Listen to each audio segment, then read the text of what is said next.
What's up, guys? Welcome back to the Honda Resource. Today I'm working on a K24A. It's a JDM K24A. We're putting it into a Honda CRV. It's also going to be turbo and all that kind of stuff. It's going to a second gen CRV, all-wheel drive, all that good stuff. But yeah, let me show you what I got going on.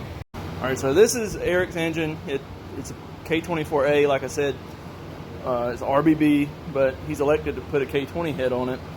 I've already got the head off of this engine. As you can maybe see.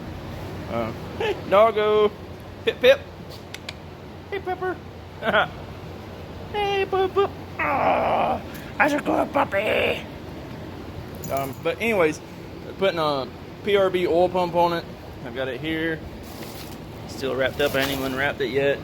Got the new windage tray here. I've already blocked off the oil squirter. And I've got to go over here and get the K20 head off the K20 here in a few and get it stuck on here. Also on the CRV, we're going to be installing a 6-speed 8th gen SI gear set with a WaveTrack LSD, and he's also bought a competition clutch for it and some other stuff, and he's got a little small Go AutoWorks turbo kit. It's got a Turbonetics turbo and all that good stuff, so, but we'll get into that later. But today we're going to go ahead and work on getting this semi-assembled. I've got to also change out the water pump housing and stuff. That's why it's off, because some of the JDM K24A water pump housing and stuff's not compatible with the USDM stuff. So I've got a new water pump, head gasket, thermostat. All the gaskets on this engine essentially are going to be brand new, straight from Honda. I just went to Honda yesterday and picked all those up.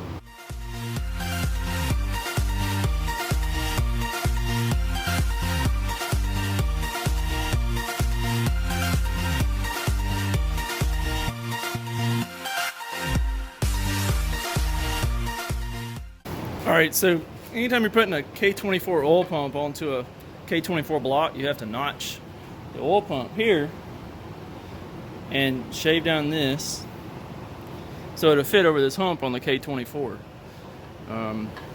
Without that, it won't fit. But I mean, it's just quick work with a cutoff wheel and a grinder. I just block off all the spots like where any of the shavings could get into it, like here and here. And then do all my shaving, do a test fit, and then see if I need to make any more adjustments. I had to make a little more adjustments just right here on mine because it was hitting this lip on this main cap. And then yeah, and then I take these, or I blow it off with air and then take the tape off of it or whatever. But yeah, it fits right on there just like that. So looking good so far. All right, in order to put the timing or the oil pump chain on, you have to put it on at the same time as the oil pump. So you can't put it on like with the oil pump already mounted. So take the chain.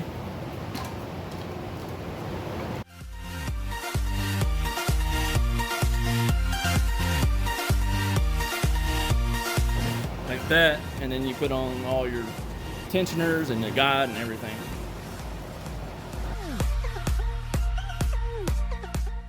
Alright, so it's Friday now. This video actually started on Wednesday. Didn't do anything out here on Thursday, and like I said, today is Friday, and I'm going to try to get this head bolted onto this block. Now, before I put my head bolts in, I like to take, this is a brake bleeder tool that I got, like a pneumatic brake bleeder that I got from Harbor Freight. And it's just got a tube on it, and I like to stick it down in the bolt holes and just suck any oil that's in the bolt holes out. Probably that would be for the head bolts, because we're just putting the stock head bolts back in this. So I've got all those already sucked out. So basically what this does is an airline hooks into it, and then you stick this hose down in there and you just pull the trigger, and it just sucks all the stuff up into the container. I never ever use this thing for bleeding brakes. I always just do it the old-fashioned way, pump the brake, turn the bleeder valve. But this is pretty much what I use this for. Just clean out head bolt holes and like clean out the area around the cylinders. You know, if like I was doing a head gasket or something like that, and just pulling all the coolant out of. That's all this thing ever get used for. So anyways, I got that cleaned out, and now I'm gonna go ahead and put these head bolts in. I've already got the new gasket in there, and I've got the head set on here. So yeah, let's go for it.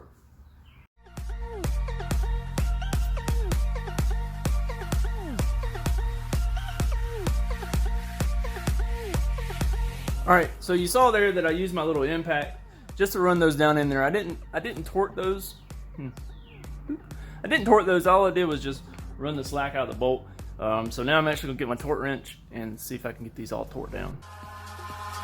Eyes in the sky, gazing far into the night. I raise my hand to the fire, but it's no use, 'cause you can't stop it from shining through. It's true, baby, let the light shine through. If you believe it's true, baby, won't you let the light shine through for you, for you, for you, for you, for you. The torque specs for these is 29 foot-pounds, and then 90 degrees, and then 9 degrees. So that's what we did. So these are all good to go now. Now we can put our cam towers on, put our cams in. So we're actually going to be putting the K24A cams in this, so basically the TSX equivalent. And we're also going to be doing the 50-degree VTC onto those cams. So, knock it out.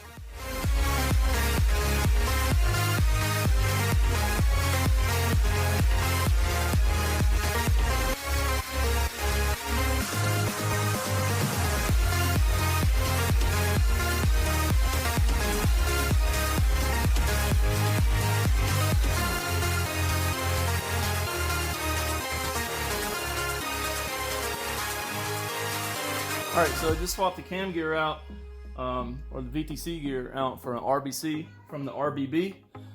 So it's the RBC gear from the K20Z3. That gives us a little more cam phase. So got that swapped out. Now I just got to torque it down and we'll be good to go.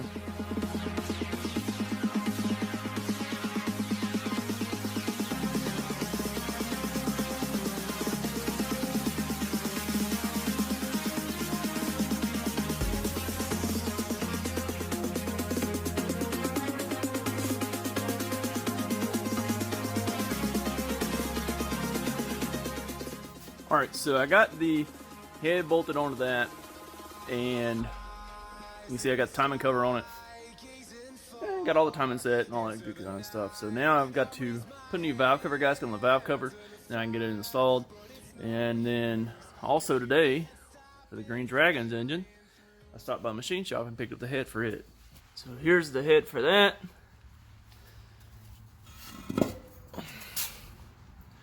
Now, so we're going back with a PPL head, which is off of a Honda CRV, so it's K24A1 head, because one of the intake runners on the PRB head was cracked.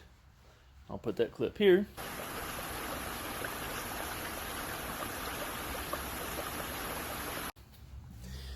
And anyways, it was getting water. Well, not getting water. It was getting oil on top of the number 2 spark plug. Alright. Well, number 2, which is this one. Getting oil on top of the plug, and like when I pour gas down into the tube, it would come out in the intake. So we found that the crack in the intake runner on the PRB head. So got all the valve train and everything swapped over to this PPL head, because the PPL head also uses the same water neck and all this other stuff, so that I don't have to change a lot of stuff to be able to run it. I'll clean up a little more and see if I can get all this mess off here. This head was pretty dirty when I took it up there.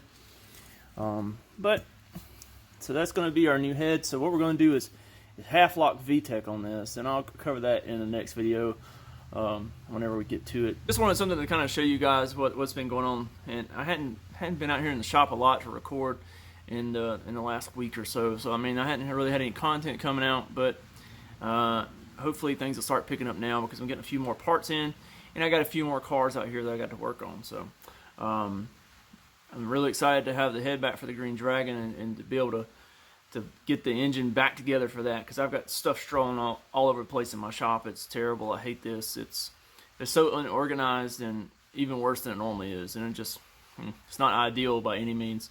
Also, tomorrow is the giveaway for the HNSI. It's terribly filthy right now, because I've got to take it out and wash it tomorrow. And check out the giveaway tomorrow. It'll be live on the YouTube channel at 5 p.m. Central Standard Time. So make sure you don't miss out on that.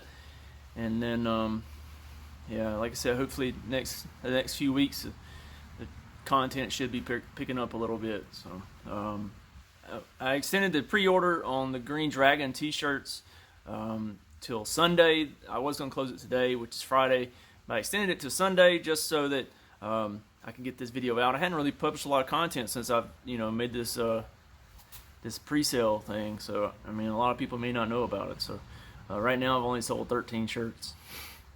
I was kind of hoping to sell at least about close to 40 before the pre-order. I've had it open for 2 weeks, and I think I sold about 10 on the first day, and I've only sold 3 since. I know they're a little pricey, but the t-shirts have a lot of colors and stuff, and it's costing me a lot. I'm not making any money until after I sell about 40, and then after 40 I'm only making about $5 a shirt or something. So it's yeah, I'm not making any money. I'm not doing this for the money. I'm just doing it to have some cool shirts.